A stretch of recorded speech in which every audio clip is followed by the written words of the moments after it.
नमस्कार। प्रादेशिक समाचार के साथ मैं नूतन लकड़ा। पहले मुख्य समाचार। केंद्रीय गृह मंत्री ने सीमा सुरक्षा बल के 18वें अलंकरण समारोह को किया संबोधित। कहा, देश के सीमावर्ती इलाकों में बुनियादी ढांचा मजबूत करना सरकार की उच्च प्राथमिकता। केंद्र सरकार ने लघु फिल्म प्रतियोगिता खुशियों का आशियाना शुरू की। आवास और शहरी मामलों के मंत्रालय ने 1 सितंबर तक फिल्म प्रविष्टि मांगी। राज्य में प्रत्येक सप्ताह 36 घंटे के लिए लागू किया गया संपूर्ण लॉकडाउन आज रात 8 बजे से शुरू। और रामगढ़ जिले के गोलामुरी मार्ग में राज्य के दूसरे बायोडीजल पंप की हुई शुरुआत। पर्यावरण संरक्षण में सहायक होने के साथ किसानों को होगा अधिक लाभ। और अब एक जरूरी संदेश। देश भर में 18 वर्ष से अधिक आयु के सभी लोगों के लिए सरकारी केंद्रों में निःशुल्क टीकाकरण अभियान चलाया जा रहा है।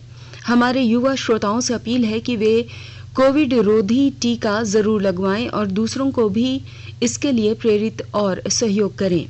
कोरोना महामारी के प्रति आप कोई भी लापरवाही न बरतें, क्योंकि कोरोना अब भी हमारे लिए बड़ा खतरा बना हुआ है। जब तक आवश्यक न हो घर से बाहर न निकलें और इन आसान उपायों का पालन करें। मास्क लगाएं, 2 गज की सुरक्षित दूरी बनाए रखें, बार-बार हाथ धोएं, चेहरा साफ रखें। कोविड से संबंधित जानकारी और मार्गदर्शन के लिए राष्ट्रीय हेल्पलाइन नंबर है 101123978046 और 1075। इसके अलावा राज्य हेल्पलाइन नंबर है 104। इन नंबरों को डायल कर समस्या का त्वरित समाधान लिया जा सकता है। और अब समाचार विस्तार से। केंद्र सरकार कोविड महामारी के दौरान लोगों की सुविधा के लिए बनाई गई राष्ट्रीय स्तर की हेल्पलाइन नंबर के बारे में लोगों को जागरूक कर रही है। सूचना प्रसारण मंत्रालय अपने विभिन्न विभागों के माध्यम से इन हेल्पलाइन नंबर के बारे में जागरूकता बढ़ा रहा है। विभिन्न हेल्पलाइन नंबर इस प्रकार हैं। कोविड संबंधी सवालों के जवाब देने के लिए स्वास्थ्य और परिवार कल्याण मंत्रालय की हेल्पलाइन नंबर है 1075। राज्य हेल्पलाइन नंबर है 104। महिला और बाल विकास मंत्रालय की चाइल्ड हेल्पलाइन नंबर है 1098। वरिष्ठ नागरिकों के लिए सामाजिक न्याय और अधिकारिता मंत्रालय की हेल्पलाइन नंबर है 14567। मनोवैज्ञानिक सहायता के लिए राष्ट्रीय मानसिक स्वास्थ्य और तंत्रिका विज्ञान संस्थान निमहांस का नंबर है 0804611007। आयुष कोविड परामर्श हेल्पलाइन नंबर है 14443 और माई गव व्हाट्सएप हेल्प डेस्क नंबर है 9013151515।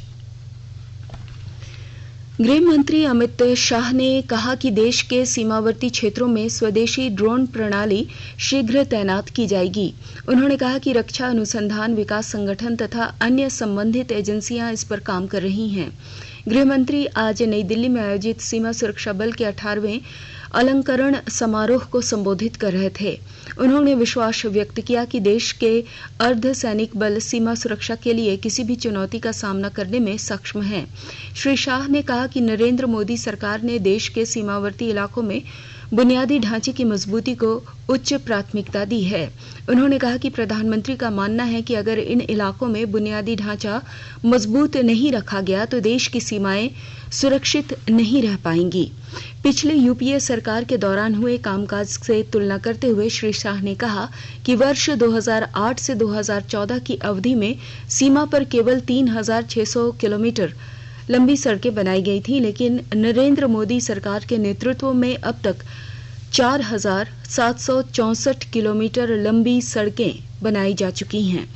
उन्होंने कहा कि अर्धसैनिक बलों की आवाजाही को सहज बनाने के लिए यूपी सरकार के शासनकाल में केवल 1 सुरंग बनाई गई थी, जबकि नरेंद्र मोदी सरकार अब तक 6 सुरंगें बना चुकी हैं और 19 सुरंगों का निर्माण कार्य चल रहा है। श्री शाह ने आश्वस्त किया कि सीमा पर बाड़ा लगाने का काम अगले वर्ष से पहले ही पूरा हो जाएगा। गृह मंत्री ने कहा कि नरेंद्र मोदी सरकार के शासन में देश के पास अपनी स्वतंत्र रक्षा नीति है। इस नीति का साफ संदेश है कि सरकार सबके साथ शांतिपूर्ण संबंध चाहती है, लेकिन यदि किसी ने देश की सीमाओं का अतिक्रमण करने या देश की संप्रभुता को चुनौती देने की कोशिश की तो उसे माकूल जवाब दिया जाएगा। केंद्र सरकार ने आजादी के अमृत महोत्सव के तहत लघु फिल्म प्रतियोगिता खुशियों का आशियाना शुरू की है। इसमें 18 वर्ष से अधिक आयु के व्यक्ति भाग ले सकते हैं। आवास और शहरी मामलों के मंत्रालय ने कहा है कि लघु फिल्म प्रतियोगिता के लिए प्रधानमंत्री शहरी आवास योजना के लाभार्थियों, विद्यार्थियों, युवा, सामाजिक संगठन के सदस्य, संस्थानों, व्यक्तिगत श्रेणी में योजना की 6 वर्ष की अवधि और लोगों पर इसके प्रभाव के बारे में फिल्म प्रविष्टि मांगी है। प्रविष्टि भेजने की अंतिम तिथि 1 सितंबर है और प्रतियोगिता का परिणाम 30 सितंबर को घोषित किया जाएगा। मंत्रालय ने कहा है कि 3 श्रेणियों में 25 विजेताओं को पुरस्कृत किया जाएगा। प्रत्येक विजेता को 25,000 रुपए, 20,000 रुपए, 12,500 रुपए और एक प्रमाण पत्र दिया जाएगा। कांग्रेस कार्य समिति के सदस्य और पूर्व केंद्रीय मंत्री सलमान खुर्शीद आज रांची पहुंचे। राजकीय अतिथिशाला में ग्रामीण विकास मंत्री आलमगीर आलम, कृषि मंत्री बादल पत्रलेख, झारखंड प्रदेश कांग्रेस कमेटी के कार्यकारी अध्यक्ष राजेश ठाकुर, प्रवक्ता राजीव रंजन प्रसाद, राकेश सिन्हा, अनादि ब्रह्मा, सुरेंद्र सिंह, सुधीर सिंह, शशि भूषण राय, पूर्व केंद्रीय मंत्री सुबोध कांत सहाय और आदित्य विक्रम जायसवाल ने उनका स्वागत किया। रांची आगमन पर झारखंड प्रदेश महिला कांग्रेस कमेटी की अध्यक्ष गुंजन सिन्हा ने महिला प्रदेश पदाधिकारियों के साथ मुलाकात की। मुलाकात के दौरान गुंजन सिंह ने सलमान खुर्शीद से संगठन एवं झारखंड की राजनीति पर चर्चा की। आकाशवाणी के ताजा तरीन समाचारों के लिए आप हमारे वेबसाइट newsonair.com पर लॉग ऑन कर सकते हैं। ताजा समाचार Twitter handle @AIR News alerts और Facebook page All India Radio News पर भी उपलब्ध है। आप प्रादेशिक समाचार एकांश के Twitter handle @AIR News _Ranchi और फेसबुक, इंस्टाग्राम पेज तथा YouTube channel AIR News Ranchi पर भी हमारे बुलेटिन सुन सकते हैं। प्रादेशिक समाचार आप आकाशवाणी रांची से सुन रहे हैं और अब पेश है कोरोना से बचाव के कुछ संदेश। कोविड-19 से बचाव और सुरक्षित रहने के 3 उपाय। मास्क लगाएं, 2 गज दूरी है जरूरी, सुरक्षित दूरी रखें, हाथ और मुंह साफ रखें।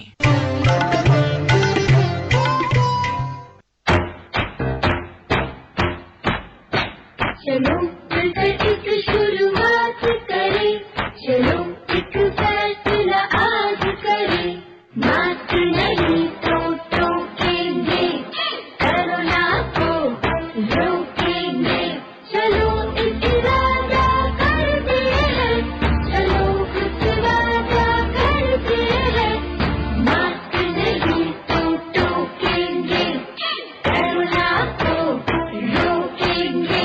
भारत सरकार द्वारा जनहित में जारी।